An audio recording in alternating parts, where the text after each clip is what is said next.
നമസ്കാരം, കൊട്ടാരക്കര മീഡിയയിലേക്ക് സ്വാഗതം.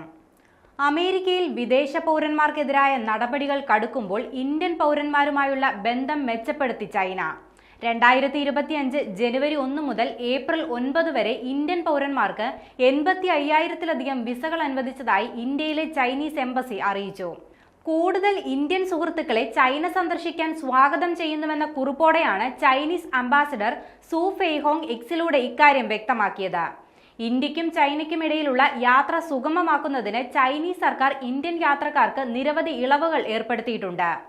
ഇന്ത്യൻ അപേക്ഷകർക്ക് ഇപ്പോൾ മുൻകൂർ ഓൺലൈൻ അപ്പോയിന്റ്മെന്റുകൾ ഇല്ലാതെ തന്നെ പ്രവൃത്തി ദിവസങ്ങളിൽ വിസ സെന്ററുകളിൽ നേരിട്ടെത്തി വിസ അപേക്ഷകൾ സമർപ്പിക്കാം.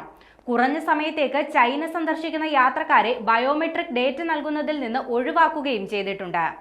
ഇത് വിസ പ്രോസസ്സിംഗ് സമയം കുറയ്ക്കാൻ സഹായിക്കും. കൂടാതെ വളരെ കുറഞ്ഞ നിരക്കിൽ ഇപ്പോൾ ചൈനീസ് വിസ ലഭിക്കാനുള്ള സൗകര്യവും ഏർപ്പെടുത്തിയിട്ടുണ്ട്. ഇത് ഇന്ത്യൻ സന്ദർശകർക്ക് ചൈനയിലേക്കുള്ള യാത്ര സുഗമമാക്കുന്നുണ്ട്. വിസ അംഗീകരിക്കാനുള്ള സമയക്രമം കൂടുതൽ കാര്യക്ഷമമാക്കുകയും ചെയ്തിട്ടുണ്ട്. ഇത് വേഗത്തിലുള്ള വിസ ഇഷ്യൂ അനുവദിക്കുകയും ബിസിനസ് വിനോദസഞ്ചാരികൾക്ക് പ്രയോജനപ്പെടുകയും ചെയ്യുന്നുണ്ട്. കൂടാതെ സാംസ്കാരിക ഉത്സവങ്ങൾ, കൂടുതൽ ടൂറിസം ഡെസ്റ്റിനേഷനുകൾ എന്നിവ ഇന്ത്യൻ വിനോദസഞ്ചാരികൾക്കായി ചൈന ഒരുക്കുന്നുമുണ്ട്. ഇന്ത്യയും ചൈനയും തമ്മിലുള്ള പുതുക്കിയ കരാറിന്റെ ഭാഗമായി വിദ്യാഭ്യാസ, സാംസ്കാരിക, ബിസിനസ്, ടൂറിസം എന്നീ മേഖലകൾ പ്രോത്സാഹിപ്പിക്കുമെന്ന നിലപാടും വിസ നൽകാനുള്ള വർധനവിന് കാരണമായിട്ടുണ്ട്. ചൈനീസ് സർവകലാശാലകളിൽ മെഡിക്കൽ ബിരുദം നേടുന്നതിനായി ആയിരക്കണക്കിന് ഇന്ത്യൻ വിദ്യാർത്ഥികളാണ് എത്തുന്നത്.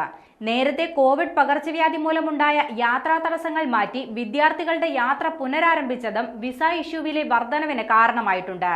ഇന്ത്യ ചൈന സാമ്പത്തിക വ്യാപാര ബന്ധങ്ങളുടെ പ്രാധാന്യവും ചൈനീസ് എംബസി വക്താവ് യൂജിങ് വ്യക്തമാക്കി.